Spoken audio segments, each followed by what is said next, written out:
Às vezes as pessoas pedem para que a gente fale sobre ansiedade e depressão, esquecidos que são coisas totalmente diferentes, têm interligações e elas se encontram pelos corredores da vida, mas são salas diferentes. E sim, a brincadeira era inclusive estatística. De fato, a ansiedade foi considerada o mal do século pós-guerra, mas a partir do século XX, eles estão imaginando que nós seremos conhecidos como a era da depressão. Eu não sei como é que isso vai ser, porque nós somos a única era da história que deu nome para a própria era. Né? Todo mundo olhou para trás, você não imagina que na Idade Média eles falaram assim um para o outro. Imagina Leonardo da Vinci conversando, falando, a gente está na Idade Média, calma. Ainda tem a Idade Moderna, não é? E não foi, obrigado. E não foi bem assim. O que aconteceu foi que nós olhamos para trás e medimos essas eras a partir do nosso ponto de vista. Então, imagine se nós estamos na pós-modernidade, em que era vão morar os nossos filhos, né? E vão viver os nossos netos, ultramodernidade, modernidade plus advanced, e aí por aí vai. Isso significa que a gente ainda não tem condições de fazer uma avaliação muito madura de certos assuntos que nós estamos tratando aqui. E aí começa a primeira provocação do dia. Porque não é de hoje que estamos esperando, não é de hoje, faz mais de 50 anos documentados, que nós estamos esperando que a deusa ciência, e perdoe a segunda provocação, ela responda para nós aquilo que pela fé, já há 50, agora em 2021, nós estamos completando aí 60 anos de pesquisa documentada sobre o assunto, esperando que alguém descubra a causa desse negócio chamado depressão. Nós não sabemos ainda. Agora a gente está tendo uma abordagem diferente. É múltipla, de múltiplos fatores. Bom, o assunto técnico exige muito tempo. Então, antes de entrar no assunto técnico, antes até de falar de como a Escritura resolve, esta manhã, e eu avisei ao longo das palestras, que cada uma das palestras seria uma abordagem totalmente diferente, uma da outra. E essa primeira palestra sobre depressão, ela é uma palestra sobre pressupostos. Sim, antes da gente começar a falar se é ou não é, onde está, o que seja, como trata, nós precisamos falar de pressupostos. Nós precisamos de falar da sua predisposição para abordar este assunto. Nós vamos começar falando do primeiro e mais perigoso dos pressupostos, o argumento de autoridade.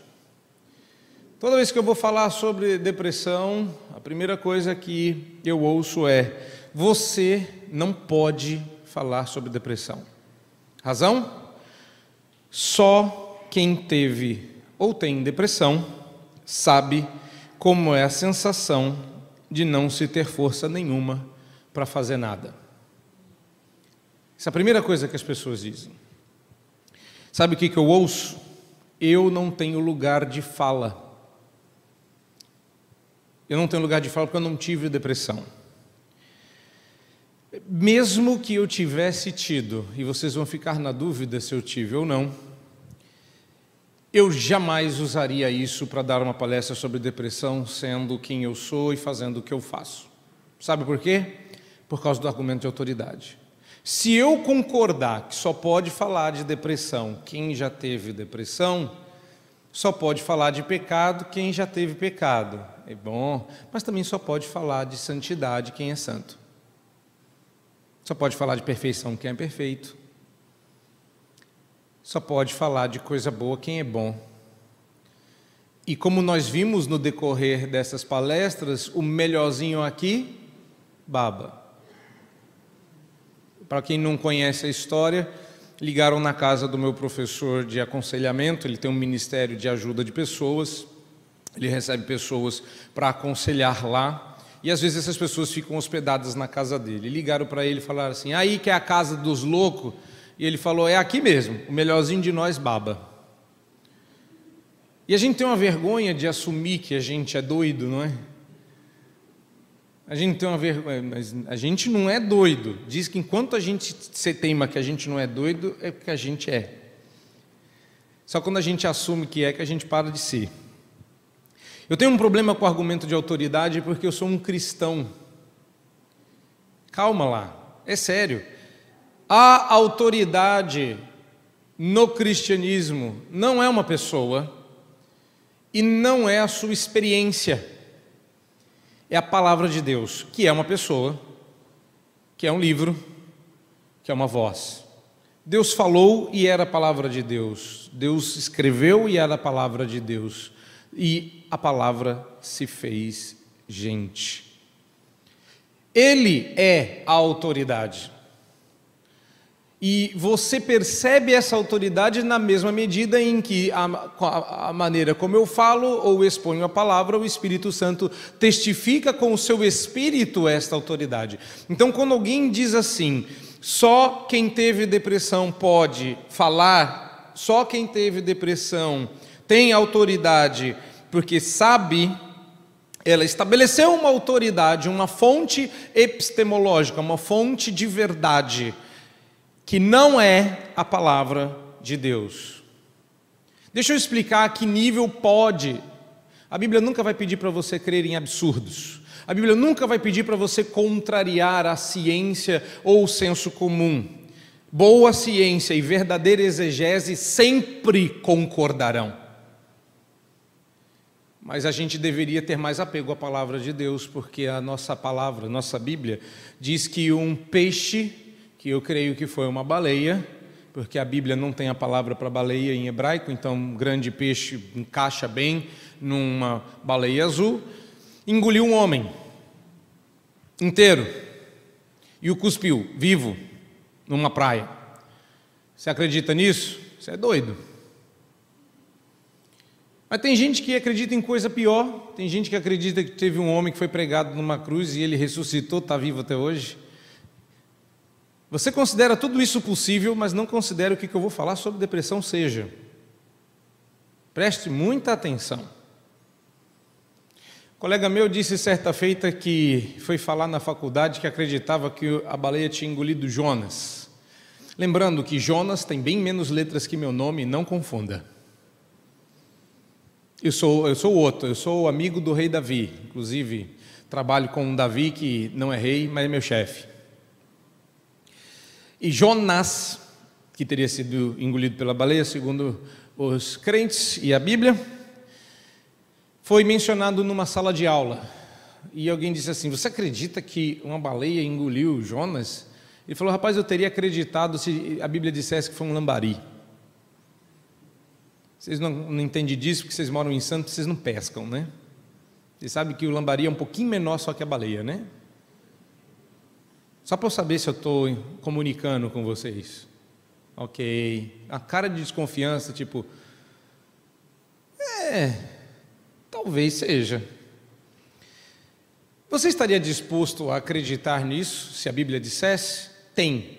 Graças a Deus não diz, porque o homem cabe dentro da baleia. Mas a minha proposta é, esse argumento geralmente apela para uma espécie de lugar de fala, e vocês sabem muito bem que grupo gosta de usar a expressão lugar de fala para dizer que você não tem lugar para falar aqui, você não pode falar sobre o assunto, você não tem direitos sobre esta temática.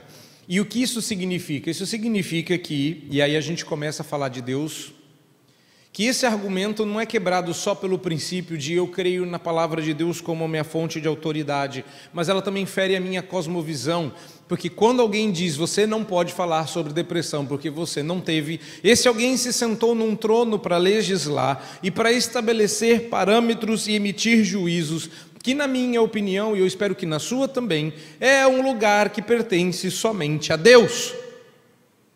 Quando alguém diz, você não pode falar sobre esse assunto porque você não participou dele, você não pode mais evangelizar ninguém, a menos que você tenha participado dos pecados para quem você prega o evangelho.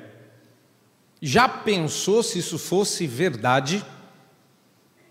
Já pensou se você só pudesse falar do Evangelho para bancários porque você trabalha num banco, para empresários porque você tem uma empresa? Que seria da igreja? Eu pastoreei um presbítero que ouviu o Evangelho no ônibus e não estavam pregando para ele. Ele estava de costas, duas pessoas conversavam sobre o Evangelho, não falavam com ele nem para ele. A palavra tocou o seu coração, ele deu o sinal e o ônibus no centro da cidade parava em frente à igreja. E tem gente aqui que conhece esse presbítero. Ele desceu do ponto, entrou numa igreja, era uma igreja presbiteriana. Ele tinha 19 anos, ele disse: eu nunca mais saí, entrei para nunca mais sair. Mas você não acredita nisso, porque se você nunca ouviu o Evangelho no ônibus e se converteu, você não tem direito de falar sobre o assunto. O argumento de autoridade é um argumento pernicioso. Quando alguém disser assim, você não pode falar sobre depressão porque você não sabe do que você está falando, olha, essa não é a autoridade sobre a qual eu falo. Imagine Davi no argumento de autoridade. Eu não tenho nem tamanho para conversar contigo, Golias, só tenho umas pedras aqui.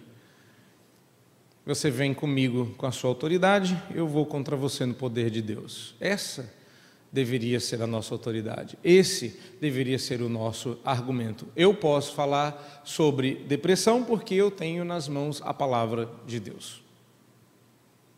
Próximo, pressuposto. Aliás, não é nem um pressuposto. É uma implicação, que é a acusação que disso decorre. Porque se você vai falar com base na autoridade da palavra, então você não tem compaixão. Porque geralmente falar de maneira doce, e dá para fingir compaixão, falando besteira. Eu não consigo muito porque eu tenho uns problemas na coluna e a minha fisioterapeuta diz que eu tenho que manter a coluna certa. Mas se fosse para ser, dá para fazer. Forçando um pouquinho, se você arquear um pouquinho os ombros para frente, se você abaixar um pouquinho a cabeça, juntar as mãos, falar de maneira mais doce, eu já não pareço mais compassivo? Você já não fica parecendo que eu tenho dó? E se eu mudar, embargar um pouquinho a minha voz? Isso tudo dá para fingir.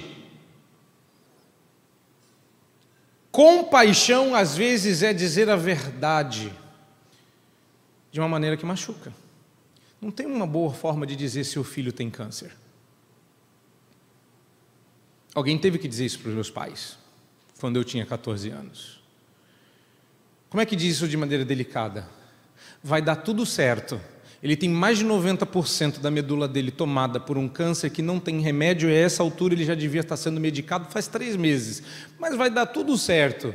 Funciona para você? Ou será que quando meus pais assinaram um termo dizendo esse remédio que a gente vai ministrar para ele, assim que você assinar, pode matá-lo de imediato, por isso nós vamos colocar alguns eletrodos no peito dele, porque se ele tiver um ataque cardíaco a gente precisa acudir. Mas como é que você diz isso de maneira gentil? Como é que você diz isso de uma maneira que não fere os seus sentimentos? Como é que você diz isso de uma maneira que não pareça incompassivo? Como é que você diz para um pecador, se você não emendar os seus caminhos e não retornar aos caminhos do Senhor, se você não voltar para a casa de Deus, se você não voltar aos braços do Pai, o inferno te espera? Como é que você diz isso sem ferir os seus sentimentos? Como é que você diz isso para alguém que está em pecado, embebido nas trevas do seu próprio pecado, e diz de maneira gentil e agradável? Só se você for um humorista de Jesus e dizer com um sorriso na cara que você vai para o inferno. Eu acho que não funciona. Agora, se um conselheiro bíblico abordar de maneira franca e verdadeira, ainda assim ele parecerá insensível, porque ele vai ser obrigado a tocar a ferida. Eu nunca achei que a minha mãe me amasse quando ela passava metiolate nos ralados do meu joelho. É que vocês são de uma outra época. Hoje o metiolate e cuspe, lambida de cachorro, tinha umas lendas antigamente. Eu morei no Rio de Janeiro e meus colegas diziam assim: não vai para sua mãe não, deixa um cachorro lamber, que lambida de cachorro cura. Eu tentei, viu?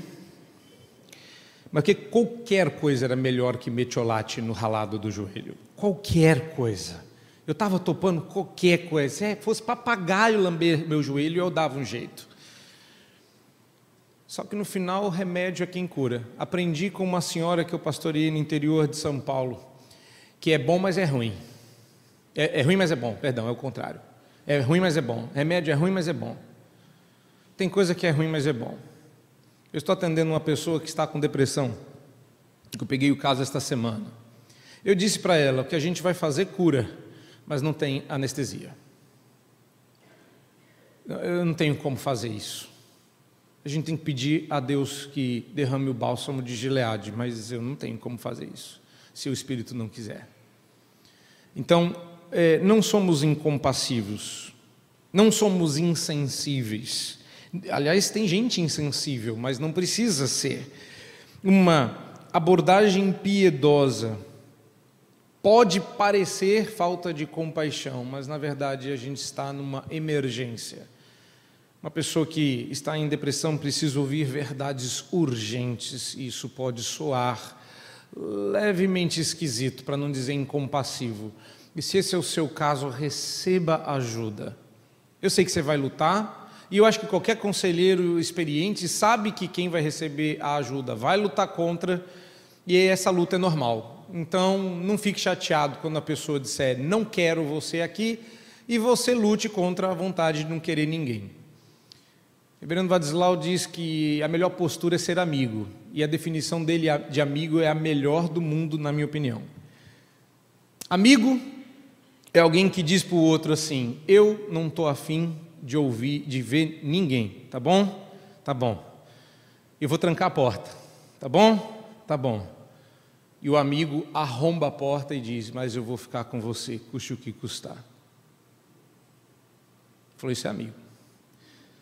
Eu tive um dia de noite, e um amigo me ligou e falou: posso ficar com você na caverna? Eu: como assim?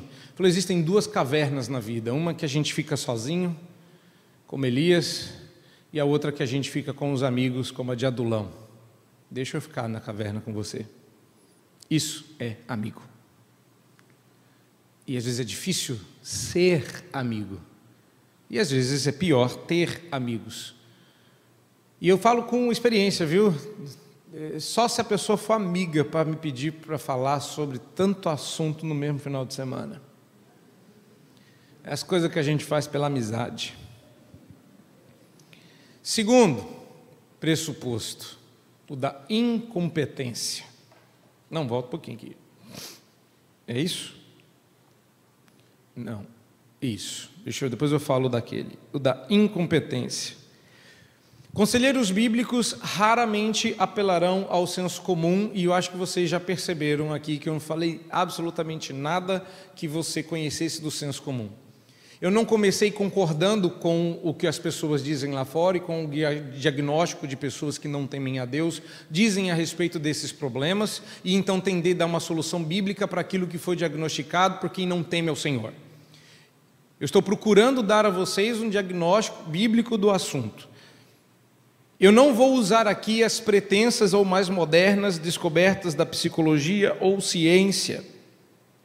E isso custa um pouquinho. Estou tentando mostrar para vocês que, apesar de tudo, a gente não ignora, dialoga com e conhece, mas eu não quero cansá-los com as especificidades.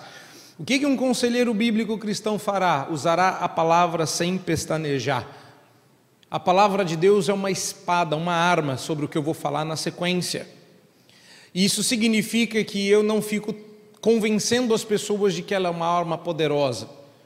Eu já tentei. Já fui assaltado algumas vezes. Quando eu voltei da África do Sul, estava desacostumado com o Brasil, e levaram o meu celular. Mas eu já tentei. Um ladrão, leia-se que eu estou sendo irônico, isso não aconteceu porque eu não sou doido. Mas imagine, um ladrão parou assim, puxou a arma e falou: passa a carteira. Eu falei: te peguei. Ele, como assim? Eu falei, eu sou ateu. Eu não acredito em armas. Ha, ha, ha. Quero ver você agora me chantagear. Não acredito em arma? O que você vai fazer com essa arma? Não acredito que armas existam, sou ateu. Haha, peguei você. E sabe o que o ladrão fez? Puxou o gatilho e eu morri. Claro que isso não aconteceu. E é claro que isso é uma estupidez. E eu creio a mesma coisa com a palavra de Deus. Se a pessoa diz assim, a palavra de Deus não serve para isso, eu puxo o gatilho. A palavra não funciona para mim, eu puxo o gatilho. E eu vou puxar o gatilho até Deus pôr uma bala e acertar o seu peito e te convencer. Porque a palavra de Deus é viva e eficaz. Eu creio que a palavra de Deus tem poder. Então, quando alguém duvida que a palavra de Deus faz alguma coisa, sabe o que eu faço? Eu abro num texto bíblico e leio. E quando a pessoa diz, eu não acredito, eu explico. E quando a pessoa diz, você não entendeu, eu aplico. E se a pessoa insiste, eu abro em outro texto e começo o processo de novo. Você acredita que a palavra de Deus tem poder? Por que você não puxa o gatilho? Por que você vai procurar as armas lá de fora, quando Paulo diz que as nossas armas não são como as deles? Que nós lutamos com outras armas. Efésios capítulo 6. Nossas armas, eu vou falar delas já já, então guarda para a segunda etapa. Mas o que vai parecer? Vai parecer que a gente não tem competência para falar, porque a gente não está concordando com o que se diz lá fora. E gestos de piedade informada serão tidos como gestos de fraqueza. E há muitos que se identificam como deprimidos, não hesitarão em pensar que o conselheiro bíblico é um desinformado, porque ele não está tratando você da mesma forma como te tratam lá fora. Porque você está reduzindo um problema maior a um conceito de espiritualidade. E o que seu estado impede é de ver o que eles, os conselheiros, contêm por amor aos seus aconselhados. Porque foram ensinados que naquela condição nada funciona. Não se ouve, não se reage, não tem como. Pois é. Antes de eu passar agora para as críticas mais pesadas, deixa eu lembrá-los que se um deprimido é alguém que não vai reagir à sua palavra, lembre-se de Ezequiel. Lembre-se de que Deus não colocou vida primeiro para depois falar para Ezequiel, explica a palavra. Deus levou Ezequiel para um vale de ossos secos e disse, prega. Fosse eu e você e o século 21, sabe o que a gente diria? Mas está tudo morto, está tudo seco. Ninguém vai ouvir, não tem ninguém para eu pregar aqui. Só tem um monte de ossos. Ezequiel era uma pessoa melhor que nós. Ele obedeceu. Prega. E à medida que ele foi pregando, Deus foi juntando os ossos, colocando tendões, subindo músculos, cobrindo com pele, e de repente eles tinham vida. Por quê? Porque como crerão se não há quem pregue? Não há vida sem o anúncio da palavra. Quando a gente prega, a vida nasce, vida acontece. Deus ressuscita pessoas pela fé.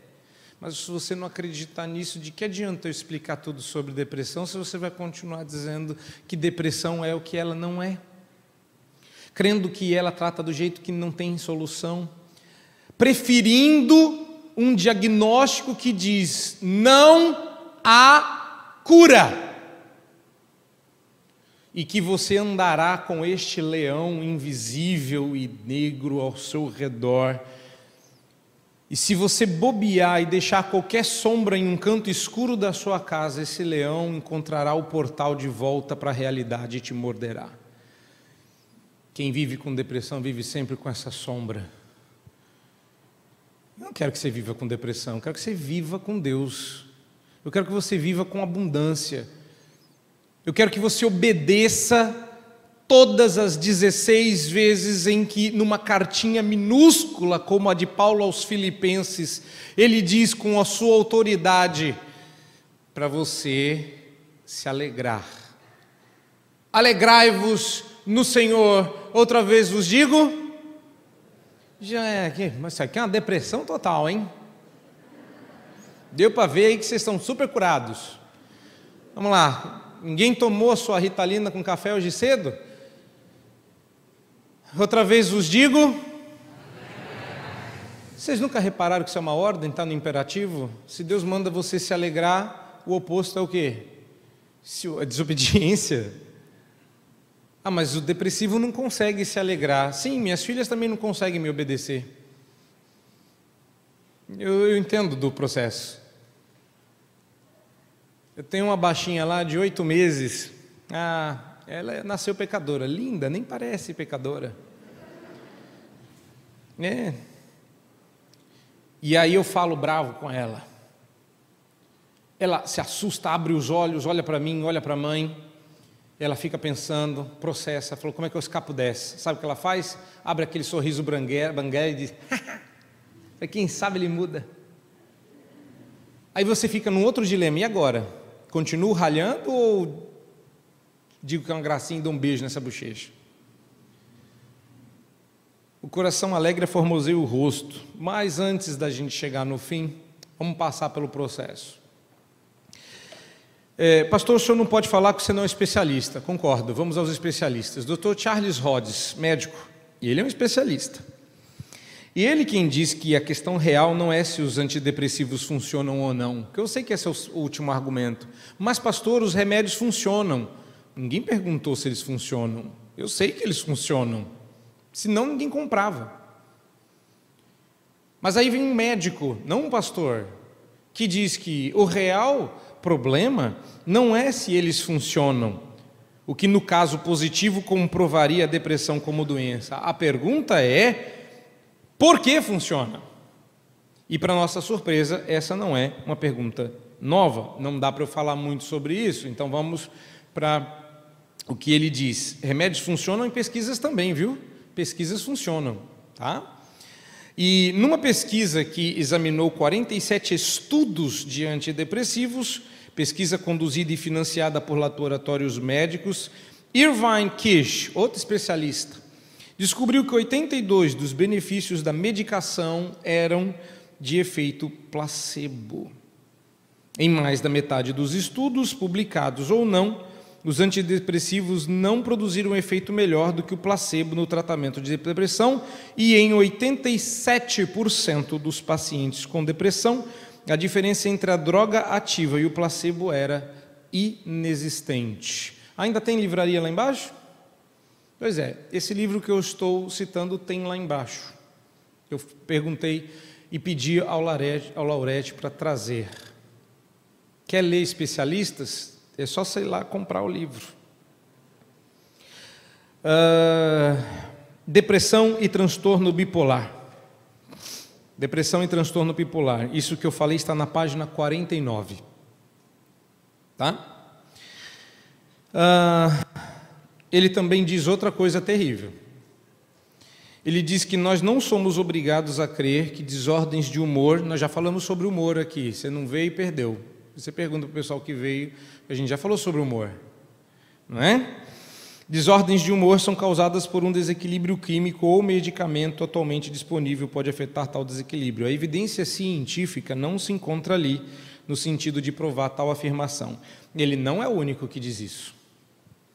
Ele não é o único que diz isso. Ele não é um médico doido ou de doido. Ele também concorda com Edward Welch, livro que eu também pedi para o Laurete trazer, Depressão, A Noite Tenebrosa da Alma, da editora Cultura Cristã. E eles não são os dois únicos doidos que falam isso. Theodore Dalrymple, em Evasivas Admiráveis, também diz isso. E vocês sempre ficam me perguntando sobre livros, já dei 3, de especialistas, que concordam com o que eu estou falando aqui. Então, se nós estamos nesse mato sem cachorro, então a gente precisa de ajuda. Eu mencionei o Theodore Dalrymple, Eilu.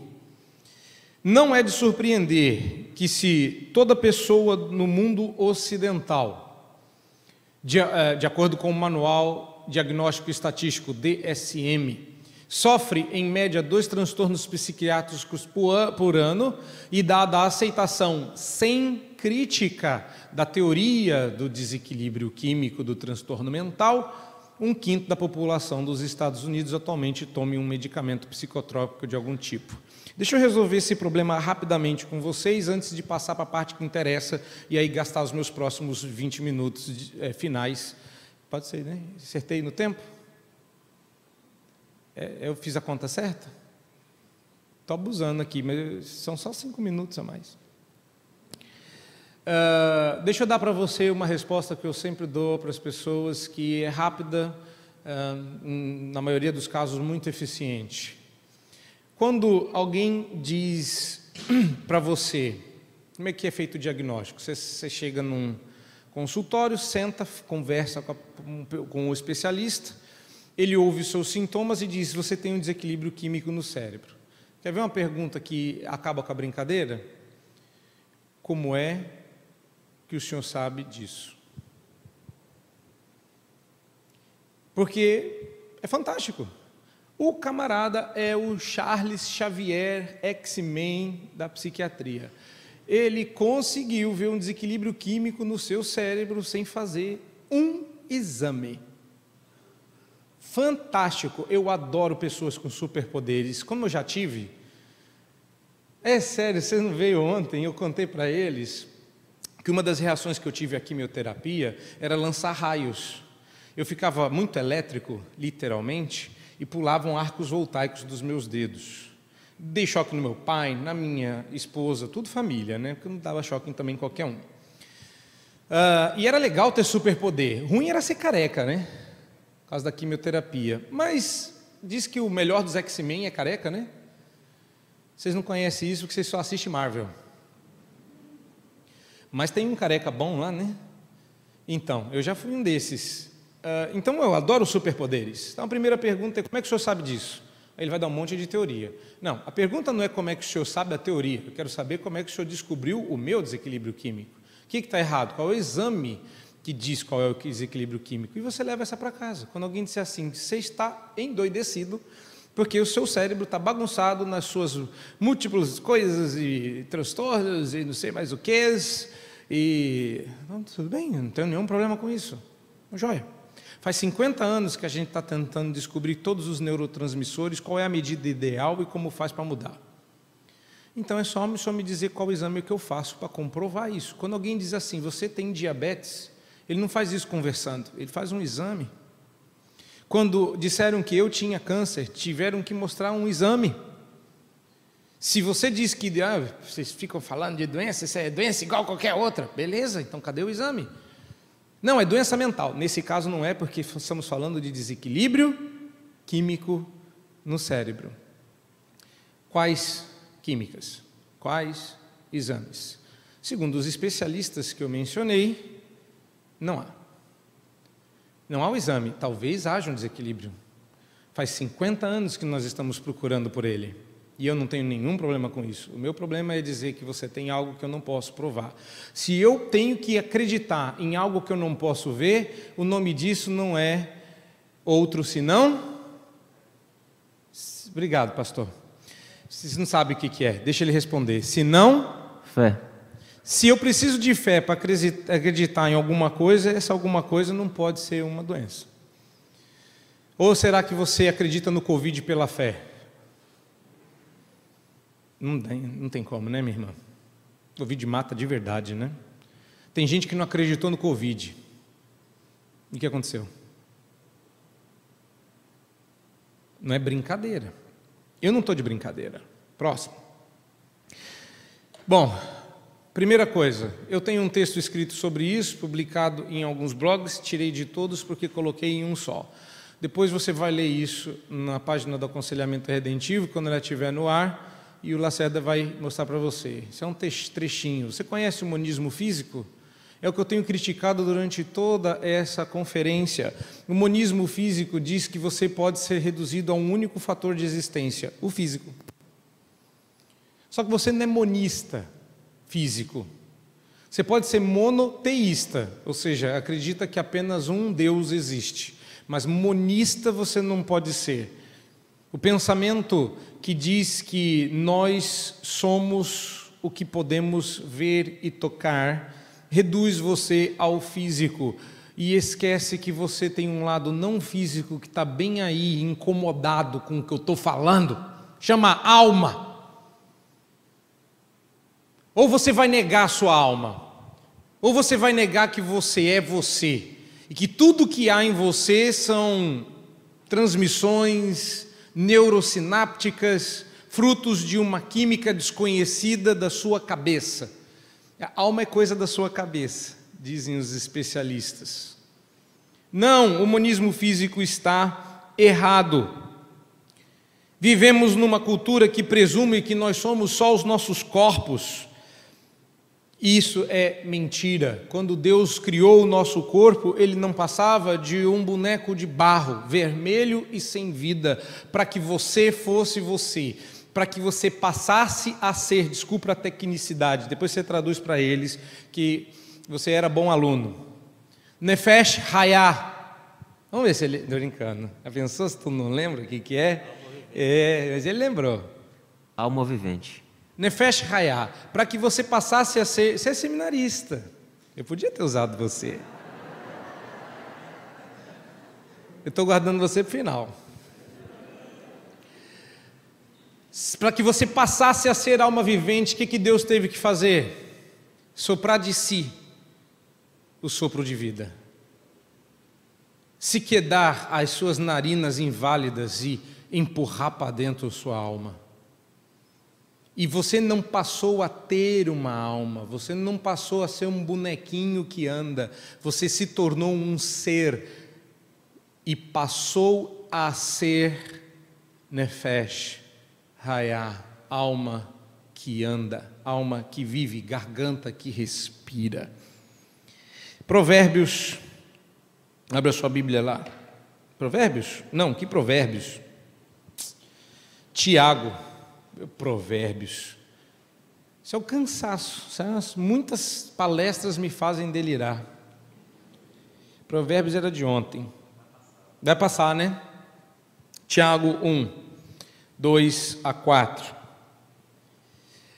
O problema é que não existe a palavra na Bíblia. Ontem a gente viu que tinha uma palavra na Bíblia, não é? Então era mais fácil. Mas e quando a palavra na Bíblia não está na Bíblia? Como é que o senhor resolve isso?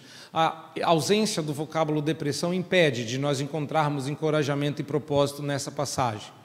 Ele convida aqui aos que passam pela experiência de depressão a aprender que qualquer que seja a causa, a depressão revela a nossa fé e serve como catalisador, não havendo espaço para o desespero. Eu quero rapidamente, bem rapidinho mesmo, trabalhar com você essa escadinha. Essa escada que Tiago está colocando aí não é única, não é? Você já conhece ela de outro lugar, tá? Meus irmãos, tende por motivo de toda alegria o passardes por várias provações, sabendo que a provação da vossa fé, uma vez confirmada, produz esperança. Ora, a esperança deve ter ação completa para que sejais perfeitos e íntegros, em nada deficientes. Isso aqui é sério. Primeiro, Tiago não é um masoquista. Isso é muito sério. Diz a história que Woody Allen, eu não sei quantos de vocês conhecem esse diretor de cinema, o Allen conta essa história. Ele chegou para o pai, que era um homem muito autoritário e muito difícil de lidar, e disse assim: pai, eu tenho um problema. Ele falou: fala, garoto. Ele falou: sou masoquista. Ele falou: moleque, tirou o cinto e bateu nele. Você não entendeu a ironia? Masoquista é alguém que gosta de apanhar. Aí ele falou: pai, eu sou masoquista. Aí o pai dele foi lá dar uma surra nele. Isso aconteceu de verdade, isso não é piada. Isso aconteceu de verdade. Mas é engraçado, vamos combinar que é engraçado. É como se você dissesse para o seu pai que você quer um presente, seu pai te desse e fosse horrível. Tiago não está dizendo assim: vamos curtir uma fossa, vamos curtir a nossa depressão, que é bom. Não, quando ele diz assim: entende o motivo de toda alegria o passardes por provação, você está esperando que eu traduza a palavra provação por depressão. Não, não é isso, até porque a palavra não é essa, tem nada a ver com isso. Mas o que é uma depressão senão um caminho pelo vale escuro? o momento em que Deus nos convida para andar no vale da sombra da morte. Sabe o que você esquece? Você lembrou do Salmo 23? Pois eu estou pensando nele também. Sabe o que você esquece? Que quando Deus te convida para andar no vale da sombra da morte, Ele caminha com você lá. Ele nunca deixará você sozinho no vale da sombra da morte, porque Ele tem a sua vara e o seu cajado para te consolar. O problema é que às vezes a gente entra nesse vale escuro só e se perde. E eu entendo as dores de quem se perde pelo vale escuro. Então, o meu trabalho é lembrá-lo para olhar para o lado e encontrar o Senhor, para Ele te guiar até a saída. Você não vai dar conta de sair sozinho, eu entendo isso. É muito escuro para os nossos olhos, mas Deus enxerga. Não há nada escondido aos olhos do Senhor. Quando Tiago diz, tenham por alegria o passar pelas provações, é porque você sabe o fim desse processo. O objetivo final da provação é passar a sua fé pela prova. A palavra que ele usa aí é uma palavra usada para provar ouro, para esquentar o metal até que ele derreta e seja purificado. As provações são o cadinho. Você sabe o que é um cadinho? Não é um bocadinho. Cadinho é uma espécie, vou tentar simplificar isso, eu já trabalhei com cadinho, nem sempre fui pastor, viu? Trabalhei com eletrônica. E tinha um cadinho de estanho, tipo uma panela, mas é um negócio grosso, que esquenta o metal e o metal fica líquido. E isso também é usado para metais mais nobres, mais pesados, um cadinho maior, obviamente, não é? E aquilo esquenta de modo que o metal derrete e as impurezas sobem. Aí você vai puxando as impurezas até que elas sumam e o que sobre lá seja 100% o metal puro. Quando você está sendo provado, Deus está esquentando o cadinho para que as impurezas da sua fé subam, para que Ele possa varrê-las para fora. O que vai sobrar no final desse processo, diz o apóstolo Tiago, é que essas provações, uma vez confirmada, produzem perseverança. A palavra para perseverança na Bíblia também pode ser traduzida por paciência. Só existe uma forma de você passar por isso, que é passando.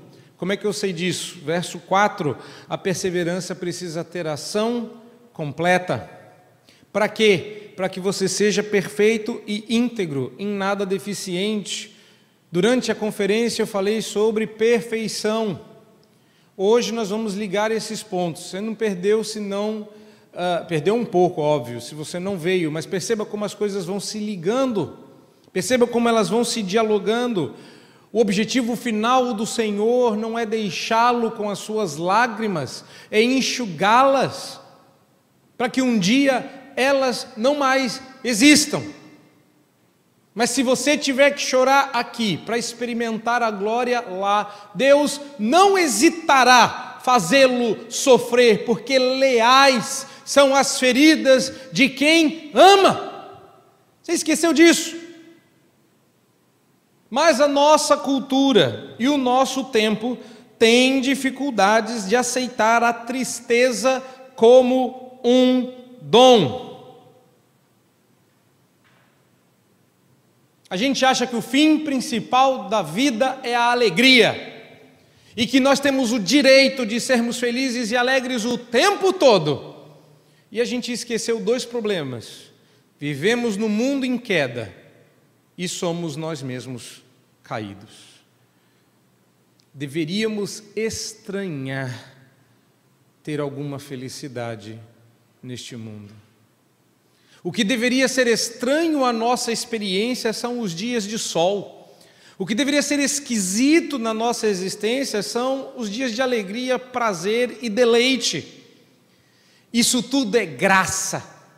Isso tudo é graça. Ninguém merece sorrir. Ninguém merece ser feliz. Não há um justo, nenhum sequer. Mas Deus derrama graça. Então, quando Deus tira a graça, sobra a justiça e a gente passa mal, você devia dar graças a Deus que nem todo dia é assim. Você deveria entender que faz parte da nossa experiência a tristeza. E o que mais me dói, o que mais me incomoda, é que quem escreveu sobre como a gente transformou a tristeza comum em uma doença não foram autores cristãos, mas foram ateus. Sei lá de que religião aquele povo é, com certeza crente não são, porque eles dizem isso. Mas quando você pega um livro secular e diz, parem de medicar a vida, aí esse eu não pedi para o Laurete trazer, porque não é livro de crente. Mas o Charles, olha só, easter egg, quem sabe o que é easter egg? Easter egg é quando a gente esconde um negócio dentro de outro, se você não prestar atenção, você não pega. Isso é um easter egg. O livro que eu estou mencionando, chama A Tristeza Perdida, é citado pelo Rhodes no livro que tem lá embaixo. Então dá para, e eu comprei pela Amazon, então você também consegue, mas fica como easter egg, não vou mencionar aqui, você vai ter que achar lá os autores. Já pensou se eu falo o nome do livro, Tristeza Perdida? Não vou falar. Então você procura lá, quando você vê que as pessoas de lá de fora, sabe qual que é o nome disso, quando alguém lá fora diz algo que a gente está falando? Seminarista? Tem que saber. Quando ímpio fala o que crente está falando, tipo o evangelho, assim, como é que a gente chama isso na Bíblia? Pedras clamando? Acertou. Eu que falei para ele a resposta. Que a gente não combinou, né? Pedras clamando. Quando pedras clamam, a gente tem que se envergonhar, pedir perdão, abrir a boca e falar do evangelho. Meus irmãos, quando você estiver passando por problemas aflitivos em sua alma, lembre-se, Deus está transformando você numa pessoa melhor. Você não está enterrado em trevas para você ficar aí para sempre. Você está aí para ser provado e Deus quer que você saia disso. Deus quer que você se liberte disso. Mas isso não dá para a gente tratar hoje. Hoje é só a introdução, é só para você saber que há livros sobre isso, há solução, a Bíblia trata do assunto, não usa esse nome, mas há liberdade, há cura. Eu já tratei várias pessoas, eu só vou falar isso à guisa de ânimo, não dá para eu explicar como, porque já acabou meu tempo. Então deixa eu só citar os casos. Eu já tratei muitas pessoas com depressão, eu acompanhei elas pelo Vale da Sombra da Morte. A gente chora junto, a gente sofre junto, a gente lê a Bíblia junto e a gente sai junto de lá. Sabe o que eu posso dizer de todos que Deus me deu a graça de serem libertos pelo ministério da Palavra de Deus? Que eles foram o que ninguém vai poder dizer lá fora. Eles foram curados. E se você não acredita na cura da depressão, nós temos um problema, porque da maneira como eu fui curado da leucemia, ninguém é. Porque eu estava doente num dia, no outro dia acordei sem a doença, e os meus médicos sabiam que não era a quimioterapia que tinha feito aquilo. E eu não estou falando que sempre que Deus cura a depressão é por milagre. Eu estou dizendo que você precisa acreditar num Deus que opera maravilhas. E Ele faz isso pela sua palavra. Não precisa ser milagre, só precisa ser bíblico. Que Deus assim nos abençoe e que o Senhor tenha falado ao seu coração. Amém.